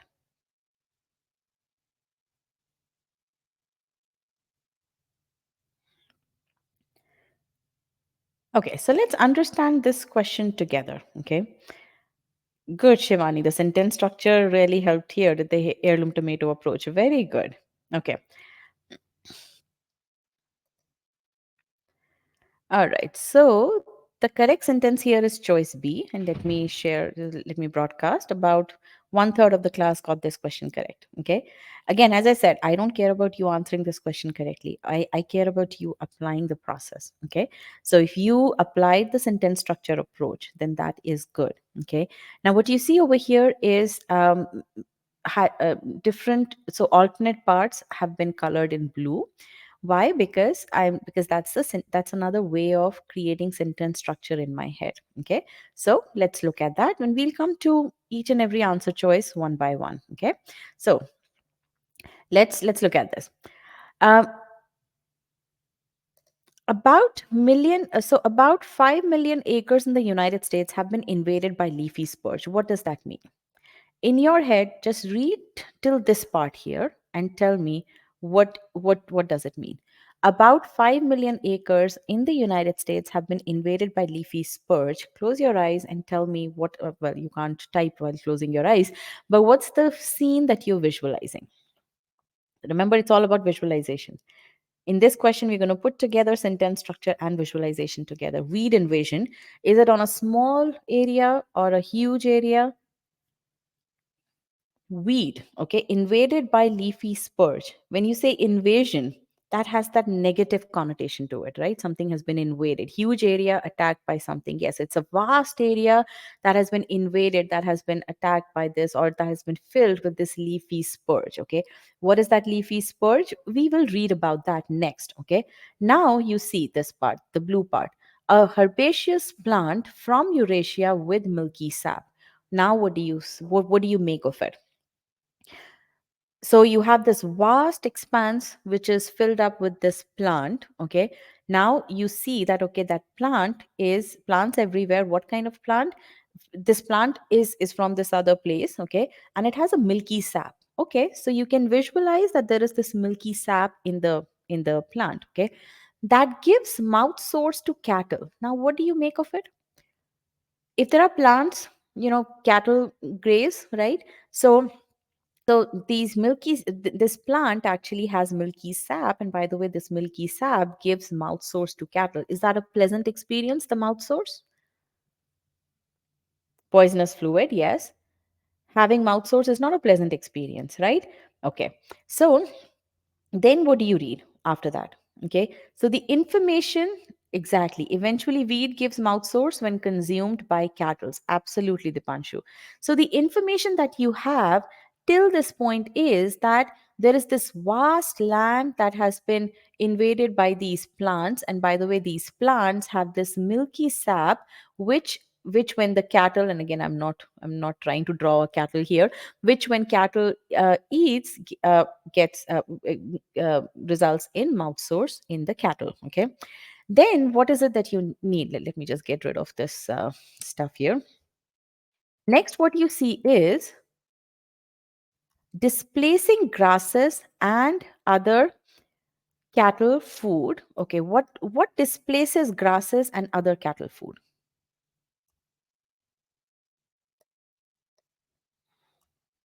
What displaces grasses and other cattle food? The leafy spurge, yes, it has displaced grasses and other cattle food, rendering rangeland worthless. Why do you think that the rangeland has been made worthless? Why has the rangeland become worthless? Cattle cannot consume it. Absolutely. Absolutely. Cattle cannot consume it because it has displaced the grass. Absolutely. Neither cattle can graze nor crops can grow. Absolutely. So tell me here. Okay, so you've understood the meaning. Okay, and let me just go through the slides here. You have this milky sap. Cattle is eating it. Okay, what is leafy spurge? Plant from Eurasia. This has milky sap. Then it gives mouth sores to cattle. Now, will you say that cattle eat the leafy spurge? And because it has milky sap that gives mouth sores, cattle get mouth sores. So in a sense, it's the leafy spurge that is giving mouth sores to the cattle, right? That's very logical. Yes? Okay. Then what displaces, you guys have already said. What has rendered rangeland worthless, you guys have already said that, right? So to understand this sentence, so have you, can you see yourself visualizing the meaning? You have all visualized the meaning right now, right? Yes or no? You've successfully visualized the meaning. Now, is this visualization a bit better than what you had done on your own when you solved this question? Compare the two, compare the level of visualization.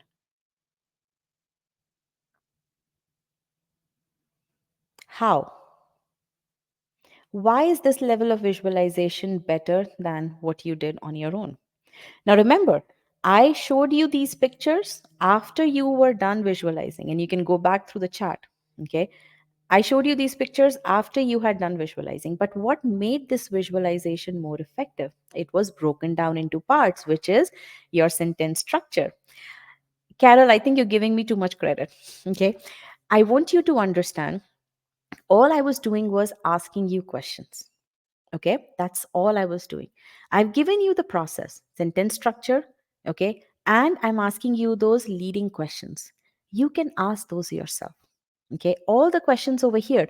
What has rendered rangeland worthless? Okay, then in the past, what is leafy spurge? What displaces grasses and other cattle food?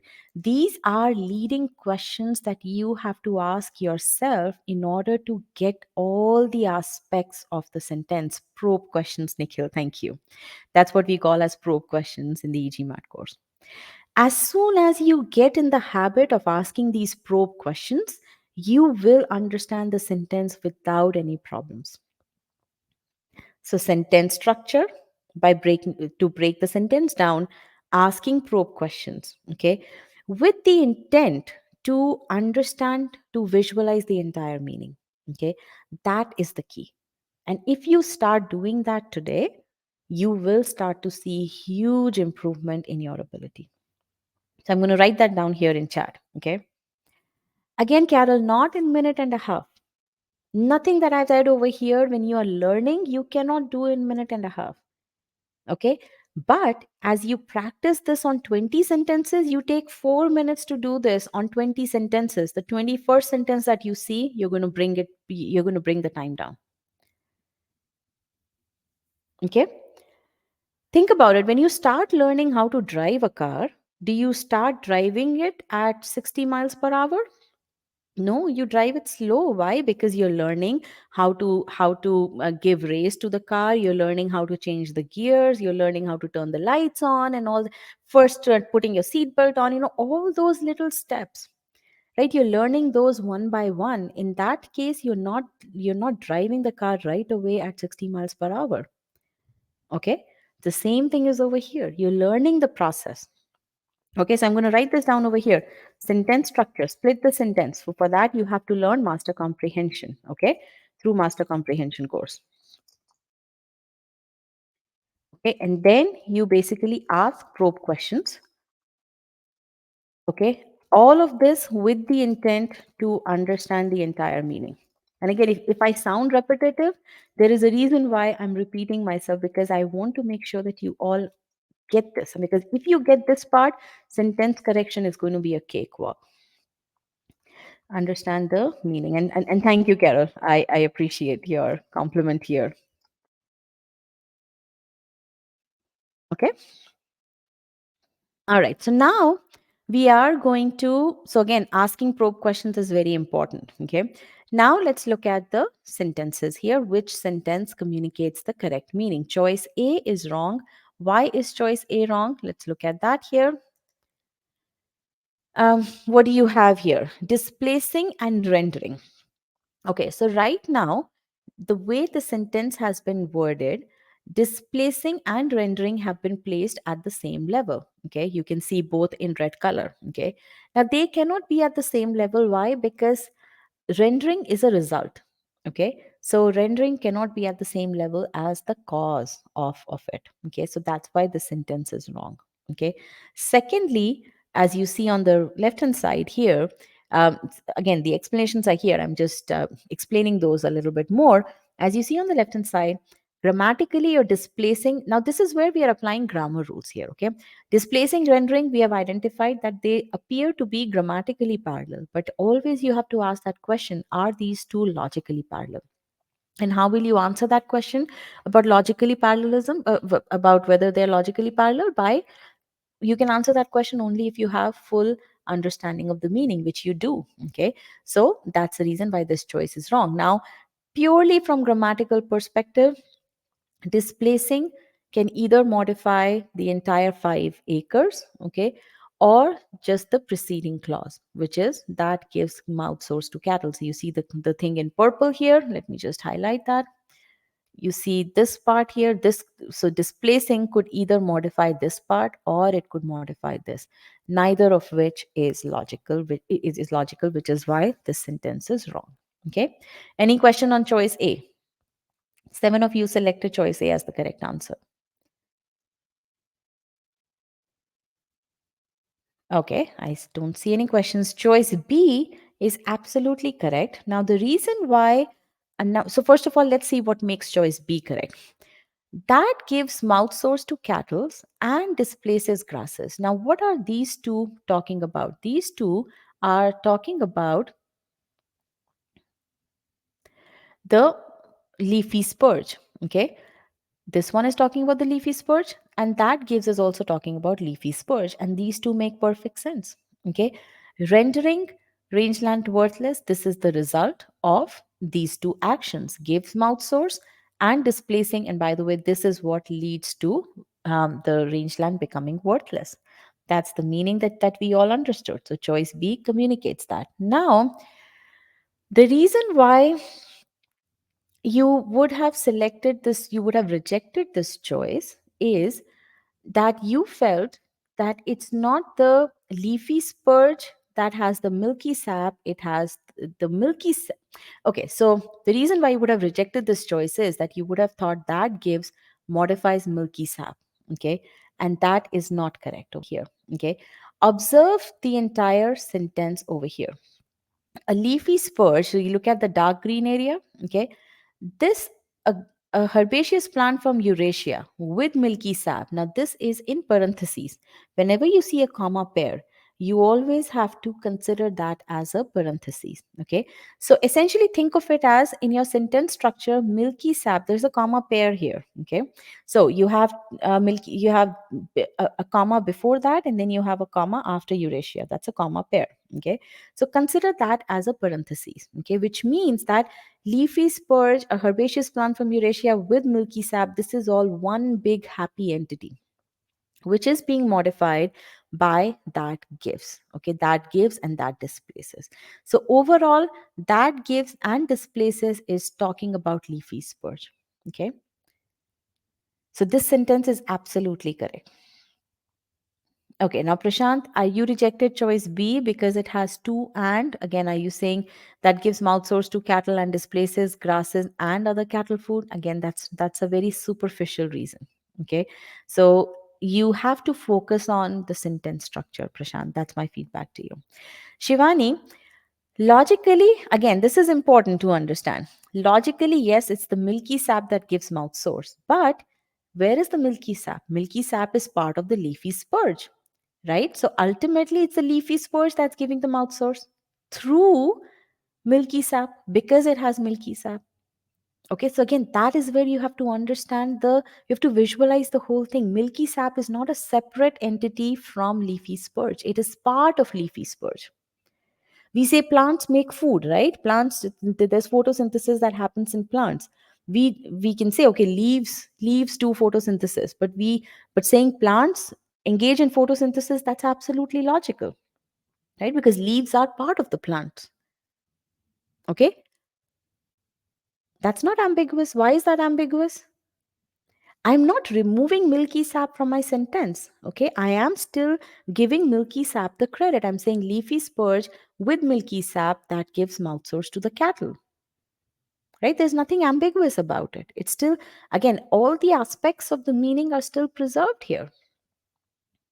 It's the leafy spurge that gives mouth source to cattle. Why? Because there is a milky sap there. Otherwise, why would the author have mentioned milky sap? It would have he they would have mentioned something else. Okay. And which is was the comma necessary before that? Again, it is a parenthetical thing with milky sap. And Carol, I'll say one thing, you won't even have to worry about such punctuation things. Why? Because in the grand scheme of things, that's not what the GMAT is testing you on. It's testing you on, have you understood the logic? And the reason why people would reject choice B over here is if they haven't understood what the author intended to communicate. If they were confused between is milky sap giving the mouth source, can I say that leafy spurge gave the mouth source? Is that changing the meaning? And again, Shivani, you're bringing up a good point. I mean, that is a point which a lot of people do get confused on. Okay, and that is a very big faltering point for this question. And that is where you have to understand that, okay, visualization comes in very handy over here. Okay, and again, you can see that visualization right up here. Cattle eat the milky spurge. Okay, cattle eat the milky spurge. There is milky sap in the leafy spurge, and then they get this mouth source. Yeah, so Shivani, again, your reasoning is very similar to how other people also reject choice B, but again, you have to look at the sentence structure over here. Okay, and you have to see that there is this comma before that gives. Okay, so that cannot modify milky sap. Okay, so there's that comma pair over there, and then you have to, again, sentence structure is going to come in handy for you. Okay, all right, let's look at choice C over here. Choice C, there are again that gives and displacing, not grammatically parallel. Even having and displacing, even though they appear to be grammatically parallel, they are not. Why? Because they're not logically parallel. Why? Because having is the action of possessing, gives the meaning of possession, whereas displacing gives the meaning of doing some action. So possession and action cannot be at the same level. Okay, are not logically parallel. Okay, so that's the reason why choice C is wrong. Okay, so again, about 8 of you selected choice C. Now, let's take a look at choice D here. Um, Here again, 5 million acres displaces. That doesn't make sense. Okay. So that's why choice D is wrong. Choice E um, is wrong. Why? Because there is no verb for 5 million acres. And again, milky sap giving mouth source. Okay. So look at this over here. Shivani, you ask, look at this choice E. Milky sap giving mouth source. Okay, giving mouth source and displacing. Because there is no comma before giving associates directly with milky sap. Okay, and because displacing is parallel to giving, that's why displacing associates directly with milky sap. That is why choice E is wrong. Okay, so that modifies the noun next to it. Okay, but it can also modify a faraway noun. So I want you to go through that particular article concept in modifiers course, when a noun modifier modifies faraway noun. So definitely go through that. Okay, because that's where the confusion is coming about. Okay, but the kind of logic that you incorrectly applied in choice B, that you should have, that I hope that you applied in choice E, and you can see how in the absence of comma, giving and displacing get associated with the milky sap. Okay, all right, let me show you choice D once again. Yeah, here is choice D.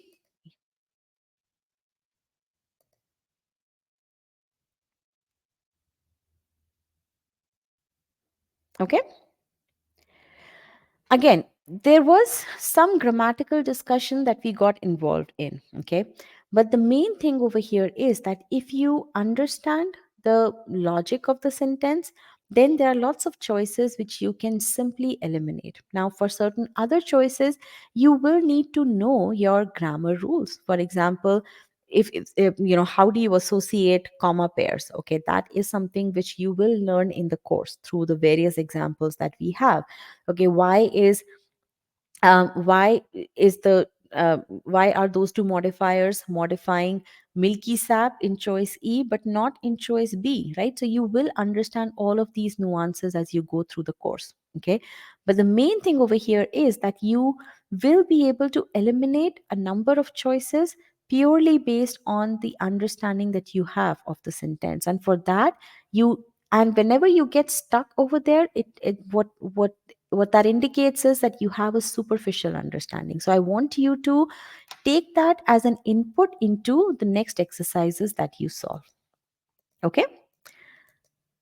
So again, it's all about visualization. Question number one, we visualized coming to an end. Question number two, we visualized what was the comparison, what was the contrast. Question number three, we visualized the entire sequence of events, and we visualize it's the milky sap that's part of the leafy spurge. Okay. Again, don't get lost in the discussions that are going on discussions not on the right topics. Okay, that's very important. I don't want you guys to do to get lost in those. Okay, again, our intent in the beginning was what? Teach you the process so that you can answer questions with high accuracy and quickly. Okay, now there are certain techniques which you have learned, which you have been made aware of. One is visualizing the meaning, how? Through sentence structure by asking probe questions. Okay. Then you should also visualize the answer choices. Okay. Again, the core skill remains the same, and you need to start building your visualization muscle, and that the entire e-GMAT course is built in a way such that you continue to build your visualization muscle as you go through the course. Okay. Now, accuracy and timing, both of these improve at the same time. This is an actual chart which you see in Scholarinium. Okay, Scholarinium is the platform that you use after you go through the entire course. Okay, so you see over here as the improvement went from 58% accuracy to 84% accuracy. Okay, in hard questions. Okay, so you see all of that stuff over here. So these are charts which you will get access to as you go through this. So you see over here hard questions for modifier, and you see how the accuracy has increased. At the same time, the time to answer question has gone down. Okay, so you see that part here. So again, timing is a consequence. Okay, so that is very very important to understand. Okay, and that's what each one of our students is able to build that skill in order to answer questions quickly. Okay, now how is it that you should be going through this? Again, you go through master comprehension, as I've already said. You learn all of those winning, you apply those winning behaviors. What are these winning behaviors? Let me walk you through that.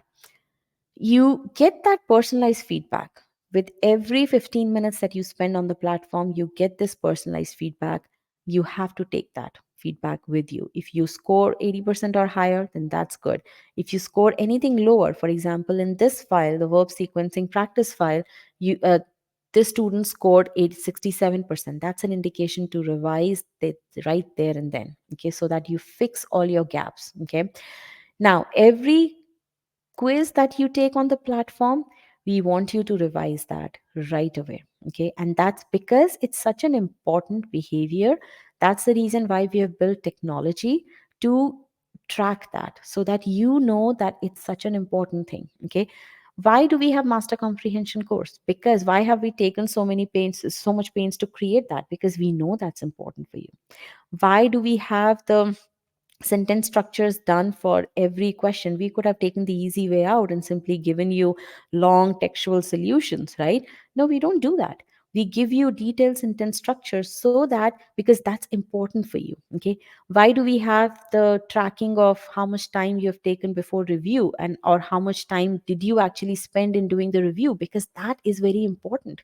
Okay, so we build technology, we build our content on those factors which we know are very important for your learning. And how do we know what's important for your learning? Because we produce so much success.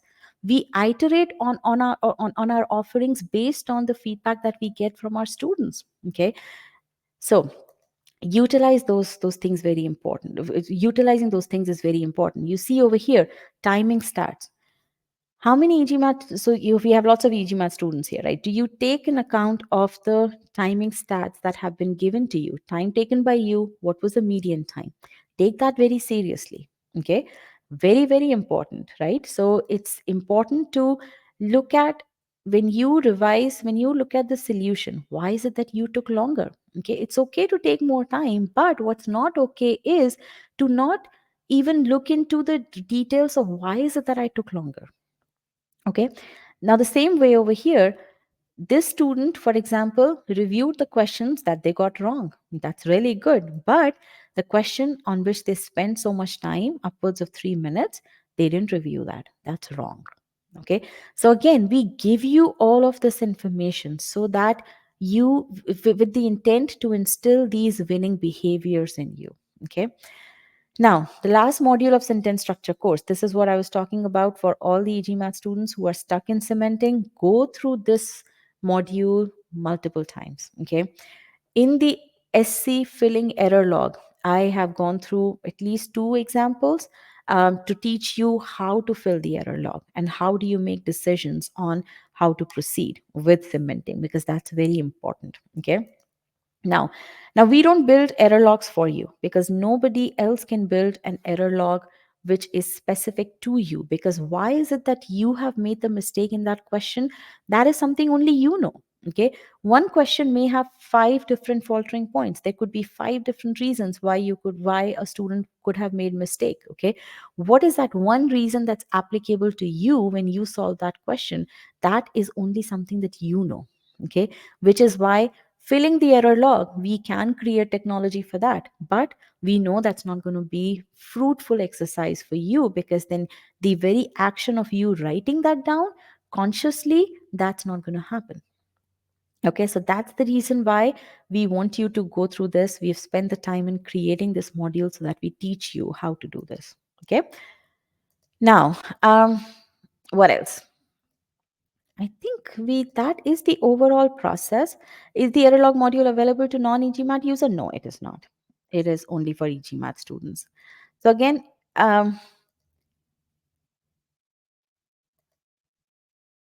let's look. Excel. Okay. Now, you also see these cementing quizzes, and this is something which we have been talking about. Cementing quizzes, again, whenever you see a dip, you always have to go back into your error log and utilize these expert revision lists. Okay. We have this expert AI, which actually tells you whether your score was impacted by luck, whether your score was impacted by rush through, or whether your score had any timing influence. Okay. And based on the stats, based on your attempt and based on the typical stats on this file, on this question, we give you the recommendation for the type of review that you have to use. It's not just reviewing the incorrect questions. When you spend an excessive amount of time, then you have to figure out which step you have to fix. Okay, what kind of review needs to be done. So all of that is built into your course, and that is why you have to use it in the right manner. Okay, you get all these stats over here. You need to figure out how do you fix those weaknesses. Okay, and because you have all this personalization built in, all these analytics that are at your disposal, that's the reason why when you see all of that put together, your core skills, your core skills building blocks, right? And it's such intense articles, such intense analytics, such throughout the course there is that reinforcement of the process that keeps happening, which is why it's no surprise that 3 out of 5 700 plus scores that are reported on GMAT Club are by e-GMAT students. Okay, and again, even thinking about 5-star reviews is fairly simple. You can compare the number of 5-star reviews of e-GMAT course versus any other test prep company that's out there. Okay, so here is a free trial. You have concept files in the free trial, so definitely try that. Then you have critical reasoning free trial as well, reading comprehension also. So again, try that out and definitely go through that article that I had talked about. Okay. Can an example be given to show how actually a question should be solved in a timing environment? Yeah, Nikhil, yes. You read the sentence and you basically extract all the aspects of the meaning. You do the analysis of grammar, and then you do the process of elimination. So everything that I've taught over here is how you would actually solve the question in a timed environment, with the exception that you're not going to explicitly break the sentence down over here, okay, in the exam environment. All that is going to happen in your head, okay, and that is what you have to get to. Okay, I can sit and show you how I'll solve a question. That's not going to help you at all. Okay, why? Because I'm an expert in SC. Okay, I'll take about 30 seconds to solve a question, right? But that's not going to help you, because you have to, everyone has to go through that journey.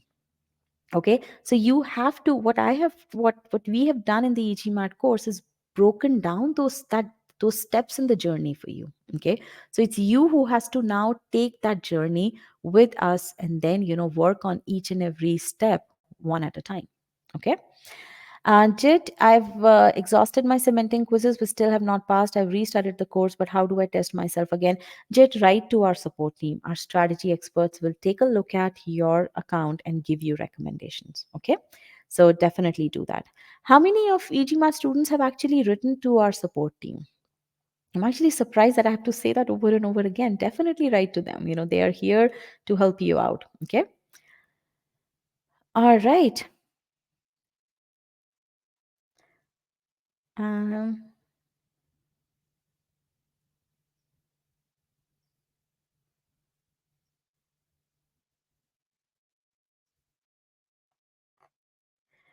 okay. So I'm looking at the questions here.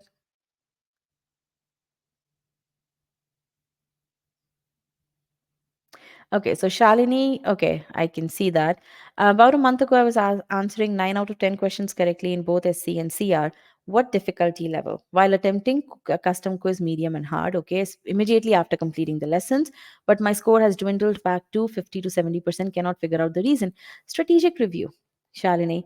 Look at again, write to our support team. They'll help you out over here. But as such, what I would recommend is you have to do strategic review over here. The quizzes in which you scored 50 to 70%, look at how you solve those questions. Okay, figure out where you made a mistake, and that is what we teach in the cementing module. Okay, so you need to do that, and you will figure out the reason. Okay, so again, write to our support team. They'll help you out with it. How do we do sentence structure in timed environment? We've talked about that. Then um, I want to go from 670 to 740 in the next 1 month. Minkle, write to our support team. They'll help you out with your personalized study plan. Again, taking Sigma X mock test, that's very important to figure out what your abilities are, what your starting abilities are. Okay, do you need to focus more on SC in verbal? Do you need to focus, let's say, on algebra in quant? So again, that is very important. So if you haven't already taken a Sigma X mock, take that, write to our support team, and then create create your study plan accordingly. Can we talk to someone in the support team? Definitely email them. Email is the most effective way of communicating with us. Why? Because there is so much data to process. We that you will be through, and we are very, very proactive in terms of responding to emails. Okay, so definitely do that. If we feel the need to engage in a call with you, we will definitely do that with you. Okay, not a problem at all. As the GMAT students, how can we make use of GMAT Club? Um, Good question. It's up to you. I would rather you stay in the e-GMAT environment till you don't finish cementing, till you don't pass cementing. Okay. Beyond that, you can go on GMAT Club and practice questions. That's fine. But I would strongly suggest that when you're doing the course, when you're doing cementing, till the time you don't pass cementing, you shouldn't go on GMAT Club to practice questions. And the reason for that is that you will not be practicing. You don't know what's the right level of questions to practice. Okay, there's one thing to say, okay, I'll only practice medium questions, but are those questions truly medium? Okay, you don't know that. Okay, so but in the e-GMAT course, every question is characterized for to be in that file for a particular reason. Okay, so that's the reason why until the time you haven't really strengthened all your core skills, I wouldn't want you to go on GMAT. Okay. um, do people find SC tougher than CR as per stats? Every person has their own set of strengths. Okay. Some people find SC more easy, just because they're shorter sentences as compared to shorter amount of text. Some people find CR easier. Why? Because it's more it's more analytical. Okay, so everyone has different strengths and weaknesses. Okay, so there's no stats per se for that. Okay, Chirag, the session is done. Okay, so I'm just going through the questions here.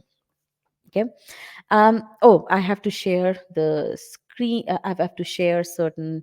Yes. Yeah. So here's the session PDF, and here are certain links over here. So thank you, Chirag, and we can continue our chat over here. Um, Definitely connect with me on my LinkedIn. We're very active on LinkedIn, and I would love to see you there. And definitely give me your feedback also over here in the chat. How did you like the course? How did you like the webinar? Let me go through some more questions. I'm not able to improve verbal score beyond V34. Again, Kumar, write to us so that we can help you out with it. V34, what is that? What does that constitute? Where is your SC? Where is your CR? Where is your RC? Okay, so again, all of those things are important. So we'll take that into consideration, and then we'll give you a specific study plan for you. Minkle, you want to go from 660 to 740 in 1 month? That is very much possible. Again, write to us. I think I've already mentioned this, right? Yeah, so write to us so that we can create. You've taken you got 670, so definitely order your you've just taken the GMAT. Definitely order your ESR, so that we can get, so that you don't have to retake a sigma x mock test. That way we can see what your latest subsectional abilities are, and then we'll create study plan accordingly. Okay, Minkle, so write to support. Okay. um, Regarding the interview, which interview? You mean the MBA application? We are not in MBA in the application support area. We are purely for GMAT preparation. Although we have a very strong blog wherein we do post lots of information on MBA applications. My LinkedIn ID is over here, Payal's LinkedIn. So I can launch this for everybody, so you can connect with me there. Okay. And what else here? And if you want to get personalized study plan, I've launched that link also. So definitely schedule. This is for students. This is not for e-GMAT students. The call thing, because one to one consultation goes in a very specific manner. Right. So because again, these are students who don't as yet have the study plan. So we help you build your study plan. For e-GMAT students, you have the personalized study plan already in your course. Okay, so for that reason, you actually can build, you already have the ability to build your study plan on your own. Okay, so if you have questions, definitely write to our support team so that they can help you out with your specific questions. Okay. All right, so I think that's about it. I would love to hear from you how this session was. What have you learned? So if you can type that in the chat, I would truly appreciate. Because before I go, I want to make sure that I want to just get that sense of what is it that you liked in the session, and what is it that you have learned from this session. What is it that you're taking away from it? Because that's going to tell me if I did an okay job here or not. Okay. So looking forward to listening to that in the chat over here.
All right, thank you. I see comments are trickling in.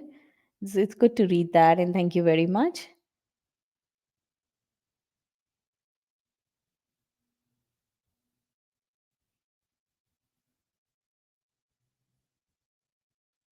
It's really hard to keep motivation. Okay. What's the best practice?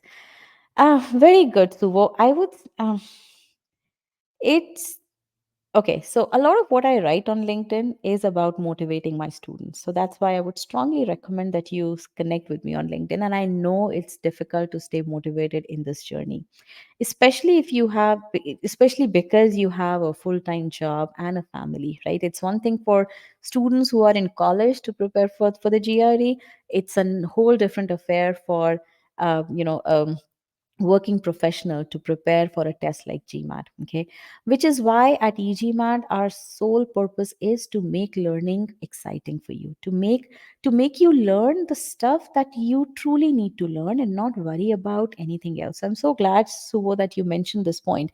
Um, if you go through the e-GMAT course, you will see how much of an engaging experience it is. Students tell me that, when they feel like coming and logging into the course, okay, because they feel so connected with it. Okay, that's one thing. Second thing is, you write to our support group so that whenever you are down in your whenever you are lacking motivation, write to our strategy team. They are really good motivators. Okay, definitely do that. And again, connect with me on LinkedIn, and just read that. You don't have to respond to what I say, but just read that, because a lot of times I've seen those, students would come back to me 6 months down the line and say, Payal, one day I was feeling so down, and I saw your post on, doing planks and things like that, and that just got me going.